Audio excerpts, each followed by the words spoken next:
Afternoon, everybody. So I didn't get the stint after lunch. I got the stint after that. So I don't know whether that's good or bad. Oh, can't do that.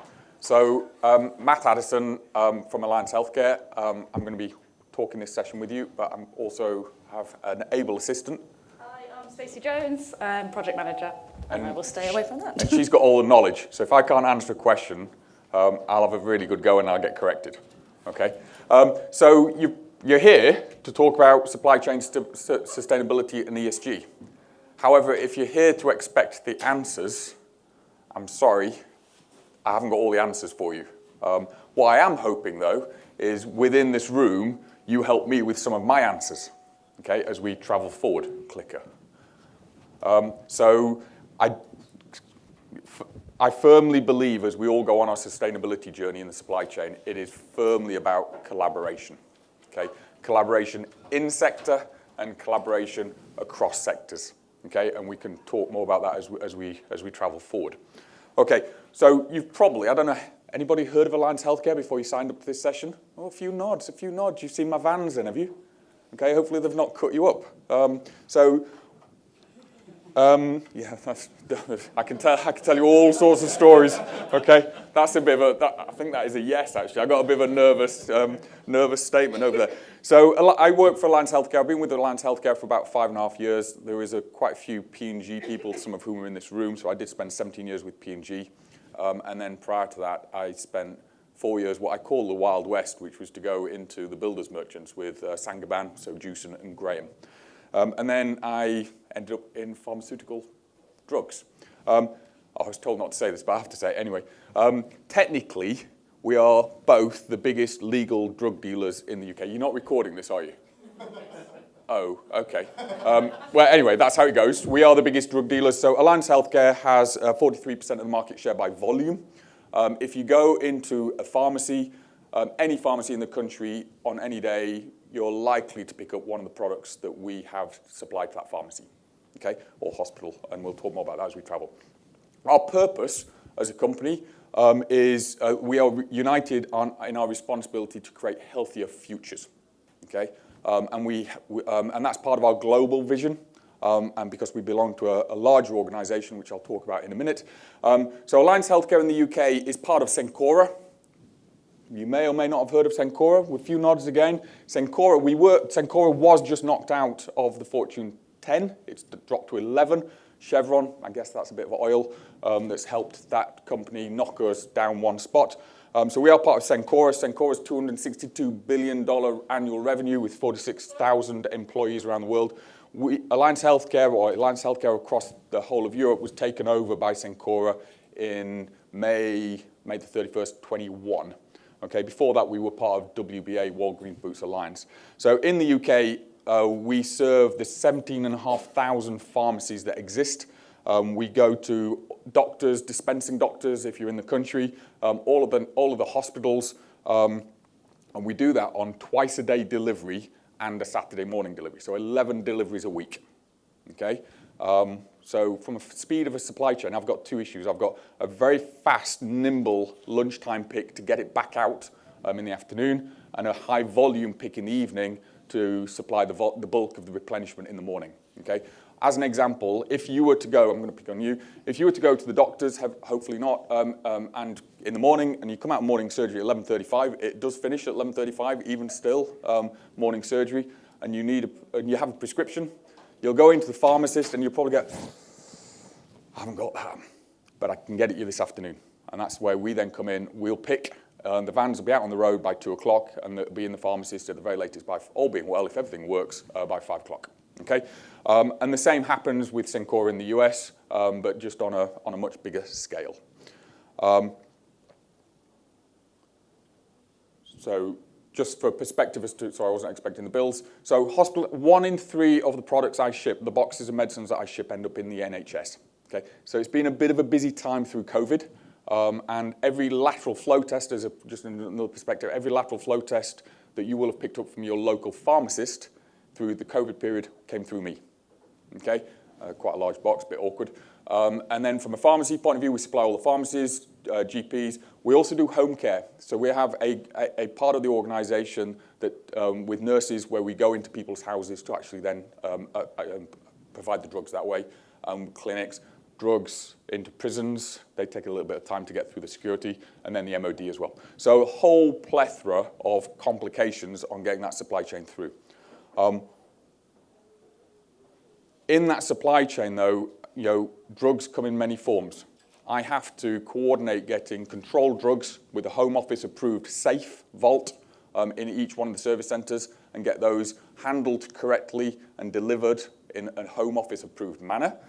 I have cold chain drugs, flu vaccines, etc., that need to be kept between 2 and 8 degrees. I've got ambient, I've got bulk, I've got bespoke surgical dressings, all of which I'm shipping across the country to get to that pharmacy and to get to that patient. Okay, so many complicated routes that I have to converge onto the dock to get them onto the van for that delivery. I'm sharing this so you can appreciate my challenge as we then come to sustainability. Okay, fridges, temperature control, vehicles and vans, it's all mounting and mounting, isn't it? So how do I do that? So I actually have, I've got a second network as well, which I'll talk in a minute, which is the, I'm assuming it's the green, which probably is the green. So I've got 11 regional service centres. Remember, pill packs are quite small, so I don't need big, bulky, high pallet density. Each one of those service centres owns a region, and then from a region, to be able to get that twice-a-day delivery, I've got another 60 buildings nationally, what we call link points, which is essentially a secure, GDP compliant, so from a closed roof, I don't need temperature in these buildings, but it's secure, it's got cameras, it's got a collection of vans somewhere between 3 and 20, where I break bulk so to then get that national coverage of twice a day. So that's the 60 link points. And I've then got 3 central service centres, health and beauty, over-the-counter medicines and surgical wound care, where I'm bringing the volume in overnight from those sites to the 11 centres and to get that once-a-day delivery. I also, from a legacy, from a history point of view, everything that you see in a Boots store, from a front of house to the retail part of Boots, I distribute through 12 cross-dock centres. So I take all that volume, it's legacy. Remember I said I was owned by Walgreen Boots Alliance. I still have that network. No, I'm being recorded. Okay, so I take all that retail volume and distribute it across the UK as well. So if you see a Boots truck on the road, hopefully that one doesn't cut you up, okay? Not all of them are mine though, but most of them are. So I'm running, so from a sustainability point of view, here's the challenge. I've got 1,100 vans, long wheelbase temperature control vans. When they park up, nowadays they're still running if the weather's hot or cold to maintain temperature. That creates a few interesting comments from members of the public saying, your van's running, you should be saving diesel. It's like, okay, yeah, get it. And then I'm running broadly across the 2 heavy goods networks about 500 heavy goods vehicles that I have to keep and maintain. They're all mine because I'm time critical. Okay? So you can already get a feeling for how on earth are you going to get that to net zero with all that diesel. Okay? All that temperature control is a bit of a challenge. Okay, but it's the right thing that we all have to do to face into that challenge, and I'm going to share with you, Stacey and I are now going to share where we're at with that challenge, and hopefully there might be some collaboration. So just to check you're still with me, okay, I've got a couple of stats for you, and I want you, what do you think they are? What do I use 8.7 million of a year? Fuel, diesel. 8.7 million litres of diesel is what I burn. I'm driving 750,000 miles a week. Okay, it's quite a challenge. Imagine that, 4 Olympic swimming pools worth of diesel is what I use every year.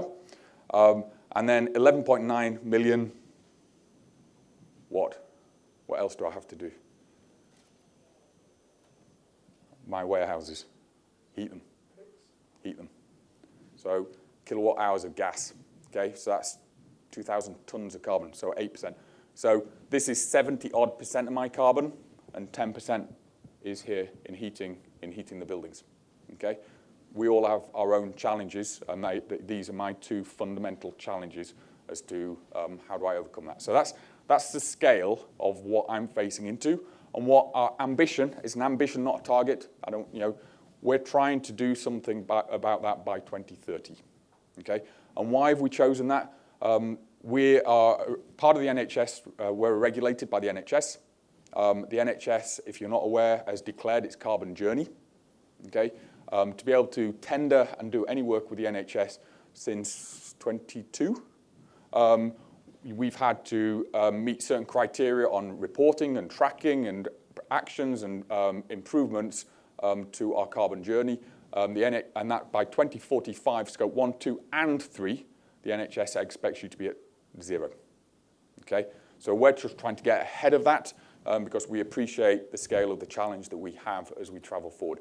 We're already now with the NHS, you get in the procurement process, you get negative marks if you're not statistically tracking your carbon and you're not demonstrating you've got a plan that you are trying to actively reduce that carbon. So by negative marks, you're probably going to start getting kicked out of that process.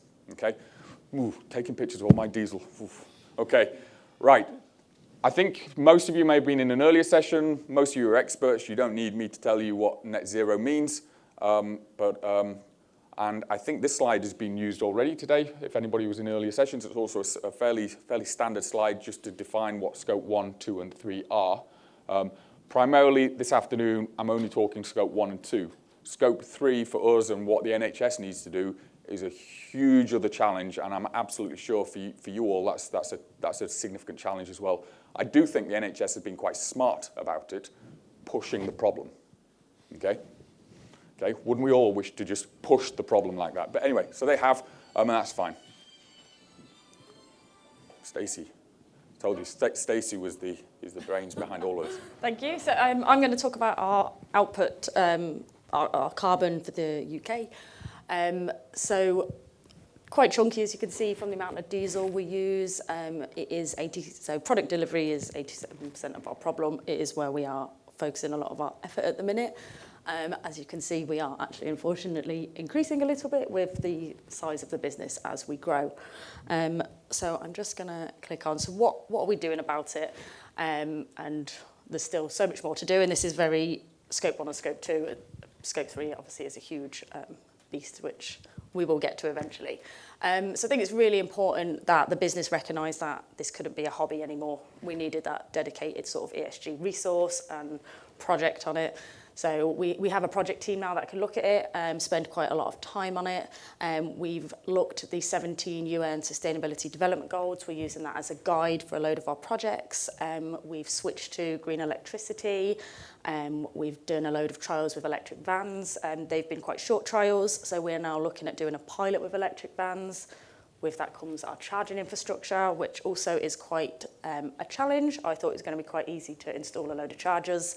Apparently not. You have to go to the DNO, and there's a load of capacity problems. So that's another challenge that we have. We've put solar panels on top of our HGV roofs, which has been quite fun, to be honest. It's basically taking away all of the tail lift diesel usage. So we are looking to roll that out a little bit more, as well as we're looking at solar panels for actual facilities.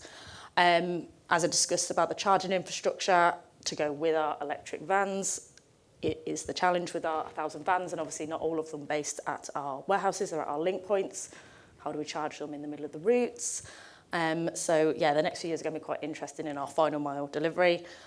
Switching to LED lighting, a nice quick win, but obviously across all of our infrastructure it's quite hard. We have changed our company car policy as well, and I don't know the stat because you knew the stat. 93, we've just literally, sorry. So we've literally just done that in the last few months, and we changed it in a way that it was attractive for people to take an electric or a hybrid car. So we didn't go out on force, which I've seen done in a prior company. And actually by doing it that way and getting some really good deals, attractive cars, and it's a tool car now, so it's not like, they're only offered to people the salespeople who have to do the mileage. We've just seen a switching to 93% battery or plug-in hybrid or hybrid. So it's significantly dropped off the diesel and the petrol on the other end. Now clearly the tax allowance on your personal tax expense makes a massive help there. But that's the way we're going. And at some point, we will just draw a line and say those diesel and electrics don't exist anymore. But we're going softly, softly, rather than hard. Thank you. I knew I'd forget that one. So yeah, as I mentioned about the van is where we are focusing on. Appreciate we have a load of HGVs as well. We have looked at this. Every time I read a new article, it's hydrogen, it's electric, everything changes. We are going to have to get that at the minute for the miles we do. What's available in the market is not feasible for us. So we are keeping an eye on that. And as part of Sencora and our global brand, we are signed up to our science-based targets initiatives. Obviously, I know this is very carbon heavy and there is a lot more to do. But yeah. I think as we look at this list, thanks, Stacey. As I look at this list, I'd say my counsel to you all, we chose off the back of COP26 at Glasgow to make this move. Okay, before that, it wasn't really even talked around the executive table. Okay, it just felt like the right thing to do as a result of COP26 in Glasgow. So we, as Stacey said, we resourced it. But what we struggled with was the dialogue that we should be having. The dialogue that we should be having internally and the dialogue that we should be having with manufacturers and client partners and downstream customers. Remember, we have two sets of customers. We have the manufacturers, so the Pfizers, the GSKs, and we have the pharmacy and the pharmacy chains downstream. So how do we talk to them in a language that is common? And actually, my recommendation to you is, if you've not come across it, that is the language to use. And to then relate all of the activity that you're doing on your ESG journey back to those 17 sustainable development goals. The other learning I'd give you all is, I talked about the company cars, and it's a different language that you need to have with your FD or your CFO. The investment process is different. Now, I'm a firm believer that I'm not doing this to just add cost onto the P&L. This, in some way, will pay off. Now, it'll either pay off now straight away, or you should be anticipating there's going to be taxes coming in. Okay, but this isn't something that we can just saddle the business with. We have to work hard to find that solution where we can balance it off in the P&L. Because otherwise, quite frankly, the business won't exist if we just start lobbing more cost onto the P&L. So we've had challenges, significant challenges as we changed that company car policy, because electric cars, if those who drive them know, they are significantly more expensive, but they also have a high residual value at the end. The solar panels on the roof of the vans proving that actually did eliminate the diesel and red diesel, because that became more tricky to get off that.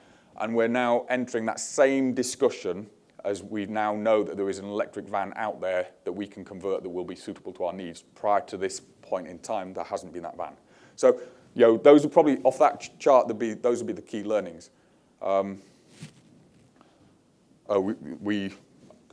Bizarrely, this is it's part of the ESG program that we left this slide in just for perspective of how close and how collaboratively we have to work, and we have been working with the NHS.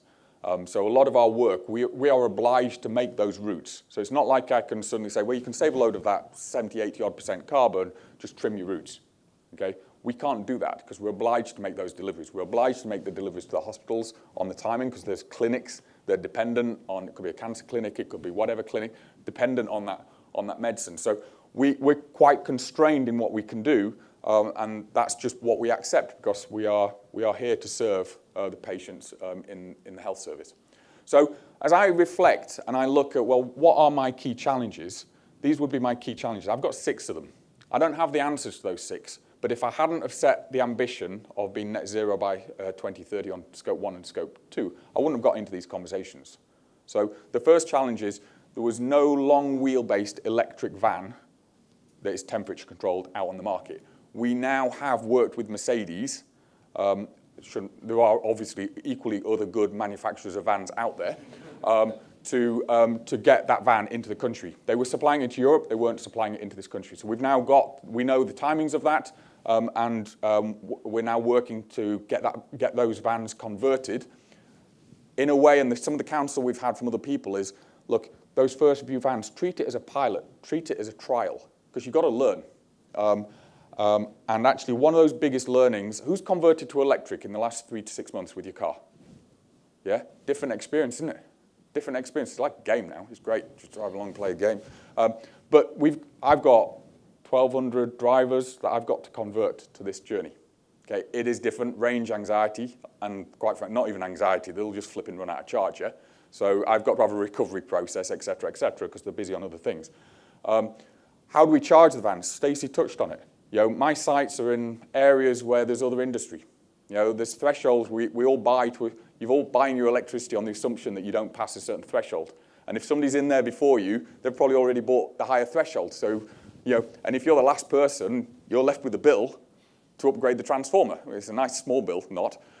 So how do we charge? And we are working with other parties where we think there'll be a commercial closed loop for charging. So closed loop or closed community. So, just to throw a few examples out there, there's people like Royal Mail, there's people like the police, there's people like the ambulance service, who all need to charge. You can't possibly, if I pulled up one of my vans into a Tesco charger and left it charging for half an hour, I can already guarantee how many photos I'm going to get of that van. So it's got to be a commercial network. What does that look like? Working with Transport for London to say, well, actually, when I'm making these deliveries, and the driver's got to make his half an hour lunch break, can we log in so we can actually just turn up to a commercial charging to charge at that point for half an hour to just get a little bit more topped in? Touched on the fuel. I think it's fairly well accepted now. It's likely to be hydrogen for HGVs and not electric. For the routes that we take, we're not on straight backwards and forwards. We're out into link points. So we're not on a standard hydrogen or alternative fuel. Like all of us, I'm sure we've all got varying ranges of ages of sites. It's easy to build a new site which is a little bit more net zero, or maybe even contributes with a little bit of an offset. But you can't suddenly say, well, I just want all my sites. I'd love to say I want all my sites brand new, please. It doesn't happen. So the biggest one in there is the gas that we touched on for the HVAC and the heating. How do we get those converted? And again, to convert that is not going to pay off in the normal timeline. So how do you work with a financial model to find a solution?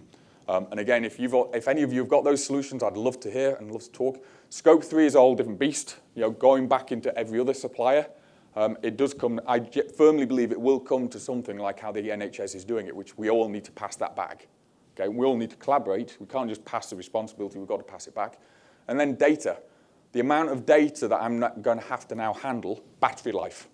I've got to protect the battery of the vehicle. Without protecting that battery and understanding the charging cycles, how often it's being charged, what's the mileage per kilowatt hour I'm getting off that driver versus that driver, the route. As an example, there's a whole mountain of data literacy that needs to happen that, for me, doesn't exist in my business today. Okay, but as we evolve, we've got to get there because they all tie together. They're all interlinked in together. And that's before you even start talking about the carbon for the data for the carbon reporting. So I call those out as my 6 biggest challenges. Yes? No, sorry, I was just no? going to ask some questions Yep. on the charts. Yep. If I look at your first line, what sort of analysis did you do in terms of understanding like the routes that an electric vehicle would be able to cover? Yep. So like Stacey said, we've done a pilot already on an electric van, and we just took the straight range of that van at 80% and said, okay, that's the route. And that for that first example, and I would counsel you all, just get a van, borrow a van. Manufacturers will lend you a van for a period of time, 4 weeks, 8 weeks, 3 months, because it'll help you understand how it'll be accepted in your business and what you need to do. So then to come back, we know the new Mercedes that's coming in will have a range of about, what we're targeting is for the route to be about 150 miles, okay? And we're looking at still, because we want to play safe, we've got routes that will be the morning route and the afternoon route, London routes. They're not high mileage, they're just slow. Just to get more vans in so we can understand how we work. As we travel forward, and I look at some of the country routes where it's high mileage and not a lot of volume, we know we've got more work to do, okay? Sorry, I have got No? apologies. Then when you're looking at the charging and obviously your infrastructure, and the time, if you've got morning routes, afternoon routes, Yep. you're obviously looking at how to charge those vehicles. Yep. So you make the most effective Yep. use of them on those routes. Yep. Yeah, so there's about 4 things we've learned already. Some of the vans are in link points, and those link point vans typically go home. So not every driver lives in a place where they can park the van off of the road and you can plug it in. Okay, so we've got to understand what that dynamic looks like. I don't want those vans. Yes, some of them we'll put in the link points to put some charging, but we're going to have to find some solution for that driver at home. we've got the dynamic of the vans that are in-based, which go back home to the site every night where we will install the charging. And we know we're going to have to, we'll have some height, we believe you'll have varying degrees of speed of charging, even in our buildings. You will have some fast charging where you're rotating them through, and then you'll have probably more conventional 7 kilowatt hour charging for more of your vans. But we are going to have to rotate them through the night, because you're not going to have one charger per van. And then you will have, like I described, a closed network. If you talk to manufacturers as well, the whole dynamic of even servicing a van changes, because you drop that van off and you stipulate that, drop the van off for its service, and you'll stipulate how much charge you expect that van to come back with. Because by servicing it, you've taken it out of its normal routine of when you'd be charging it in your own cycles.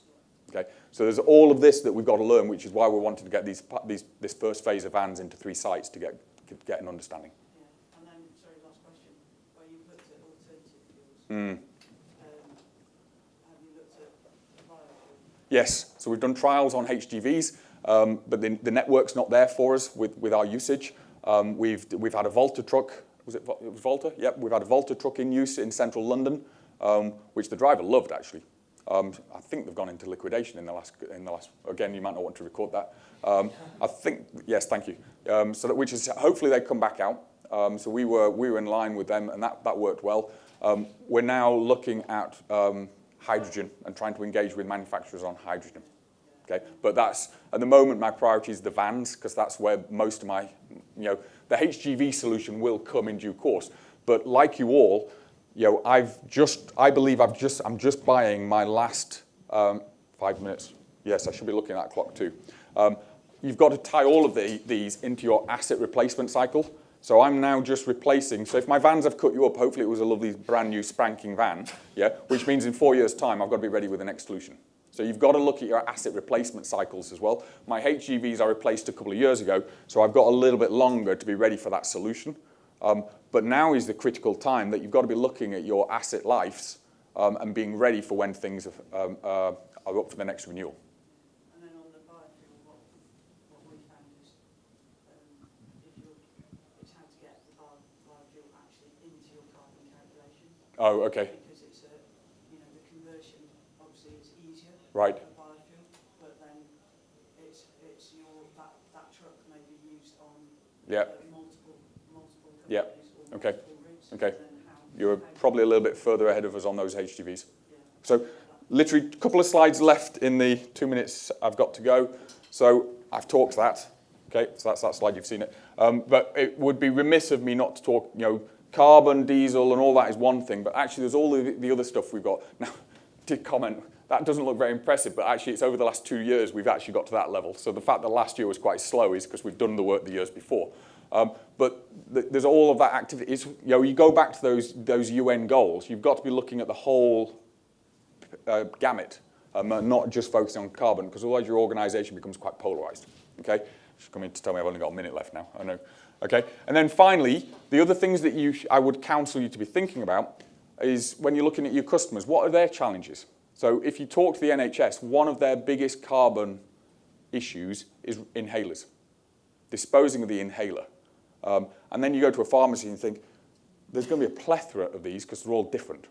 Okay? So one of the pieces that we go to a pharmacy twice a day, so one of the things we've now worked with, we're working with for the manufacturers and the NHS, is we can collect all of that for you, provided it's not deemed as waste. Don't ask me about that, that's a separate conversation. And we can then take that back to be properly recycled. Okay? So we can help and collaborate to help other people remove their carbon, because at some point we're going to need that favour returning. Okay? So I go back to my 2 overriding points, which would be reducing our carbon is collaboration within sector, across sectors, across multiple sectors. Okay? It needs to be done cost neutral for your P&L. That's the challenge, and you've got to work hard. Okay? And you can do that through collaboration, but we have to do that. But how do we do it? So my team keep coming to me and say, well, I want to spend all of this money. It's like, no, you can't. It's got to still make the right financial sense. It's not all about just putting money onto the P&L. Okay? And that's the last slide. So you've seen all of my slides. Any other questions in the 10 seconds we have left? Can I ask you one? I guess it steps, this is really commendable, everything you say here, but Is there anything in your process that's a gap or a loss that you think if you could partner with someone else, you could remove that? And I think the bit of the inhaler thing, how do you take a lorry of somebody off the road? Because you talk about collaboration, but it's all very intimate. Yeah, no. If I could see every lorry that was perspex and clear, I'd see half of them were running empty, any vehicle on the road. My lorry's going out full, okay? They're coming back, absolutely, with media to return, but there's space on those media. What I would love to do, can I rephrase your question a different way? Is there a partnership you would seek to find? Yeah, if I had a magic wand, and it was my business and I wasn't commercially minded, per se, I would go to my direct competition who also run the vans twice a day to every pharmacy and say, do you know what, in the country, clearly can't have a partnership, but can we deliver together? Okay, and that's the commercial challenge I've got within my business to help them see. There'll be some big retailers who've done this in the past where, and I can think of the colours off the top of my head, where it's like they're not competing in the supply chain, they're competing on the shelf.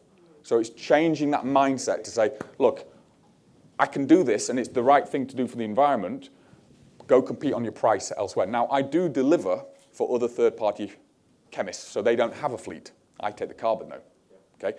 But there's Alliance Health, yep. There's AAH and there's Phoenix out there, my direct competition, who are running fleets the same as me. And that would be my magic wand. Okay? Super, thank you for listening. Thanks, Stacey.